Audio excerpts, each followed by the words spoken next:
Respostas, respostas, respostas. Quantos de nós aguardamos de Deus uma resposta? Saber aguardar no Senhor é o nosso tema de hoje.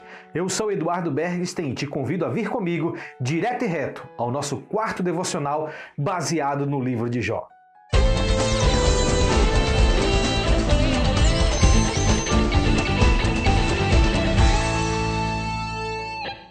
Em uma das canções do cantor Kleber Lucas, ele diz: às vezes parece tão longe, eu digo alô, mas ninguém responde. Eu entro no meu quarto, eu fecho a porta, mas parece que o céu está de bronze. Quem nunca ficou ou ainda espera alguma resposta de Deus sobre alguma situação que passou ou está passando? Mas será que teremos todas as respostas que julgamos precisar? A resposta é não.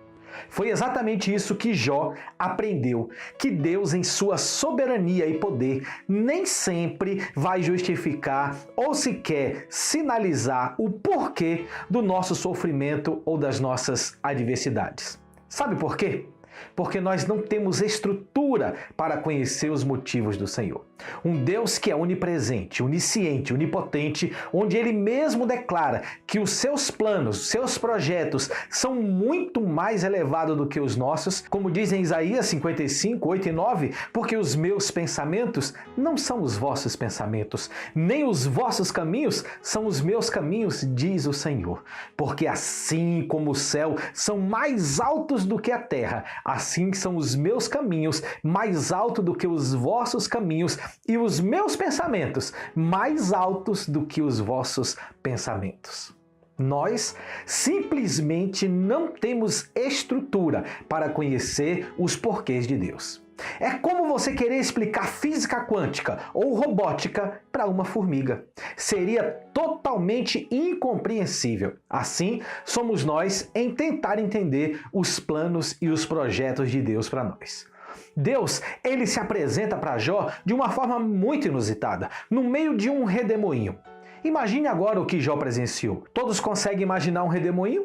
Aquele vento circulante com a sua ponta fina tocando no chão e a sua boca aberta quase que tocando no céu? E a voz de Deus vem justamente deste movimento. Esta foi a forma que Deus achou melhor se apresentar para Jó. Diferente do que se apresentou para Elias, por exemplo, que foi com uma brisa suave, ou a Moisés no meio de uma sarça ardente. Cada uma dessas formas, como Deus se apresenta, revela o tipo de conversa que Deus quer ter com cada um de nós. Deus pode estar querendo falar com você no silêncio do seu quarto. E você está esperando ouvir Deus falar em meio às confusões do seu dia a dia. Para ouvir Deus falar é um grande exercício que muitos de nós, muitas vezes, somos reprovados. Muitas vezes, nem sequer deixamos Deus falar, pois não lhe damos oportunidade. Deus quer que nos relacionemos com Ele. Relacionamento fica implícito a participação de pelo menos duas partes. Muitas vezes, somos nós somente que conversamos com Deus, mas nunca temos tempo para deixar ou para ouvir Deus falar. E quando temos, não sabemos ouvi-lo. Deus se apresentou a Jó, mas não lhe respondeu nenhuma das suas indagações. Deus não justificou a Jó o porquê do seu sofrimento. Deus nem sequer mencionou a Jó o que estava passando. Deus corrigiu a postura de Jó e o chama para um serviço fiel. Da mesma forma como nós também somos convocados a este serviço ao Senhor e uma caminhada de gratidão, como bem nos exorta o apóstolo Paulo em 1 Tessalonicenses capítulo 5, versículo 18, quando ele diz: em tudo dai graças, porque esta é a vontade de Deus em Cristo Jesus para convosco. Não adianta tentar entender o porquê das coisas. Quando confiamos que Deus tem o controle de tudo, isso nos basta. Paulo, certa vez, queria saber o porquê Deus não havia lhe curado de um espinho na carne. E Deus respondeu a ele: a minha graça te basta. A graça do Senhor basta a você? É suficiente para você receber o amor do Pai através do seu Filho? Nada pode nos separar do amor de Deus que está em Cristo Jesus. Jó aprendeu e nós hoje somos ensinados que precisamos deixar de se defender. Isso inclui o desejo de ser justificado ou exaltado diante dos homens. Estamos nós nas mãos de um Deus que é bom, soberano e justo, e cujos caminhos não podem ser sondados, mas devemos temê-lo e confiar que seus planos e projetos para nós são planos de bem e não de mal, para nos dar um futuro e uma esperança, conforme nós lemos em Jeremias 29:11. As tribulações que passamos, Paulo diz em 2 Coríntios 4:17, que são leves e momentâneas, e ainda que elas produzem para nós eterno peso, ou seja, um excelente resultado lá na glória. Jó questionou a Deus o porquê do seu sofrimento. Ele se considerava justo demais para estar passando o que estava passando. Mas diante de Deus não existe um justo, nenhum sequer, pois todos pecamos e carecemos, precisamos da graça e da misericórdia do Senhor sobre nós. O que quer dizer com isso? Que vamos sofrer, sofrer e sofrer? Não, mas também sofreremos. A vida não será fácil. Jesus nunca disse que a vida seria fácil. Ele mesmo disse, no mundo tereis aflições. Mas Jesus nos convida a ter uma postura diferente do mundo, diferente das pessoas comuns, diferente das pessoas que não conhecem o Senhor, diferente das pessoas que não têm uma esperança. Jesus diz, tem de bom ânimo, ou seja, para de olhar para a sua leve e momentânea tribulação, para de ficar valorizando a sua dor, para de ficar se fazendo de coitadinho, levanta os seus olhos para o Senhor, o autor e consumador da sua fé. Ele continua sendo bom, ele continua sendo Deus.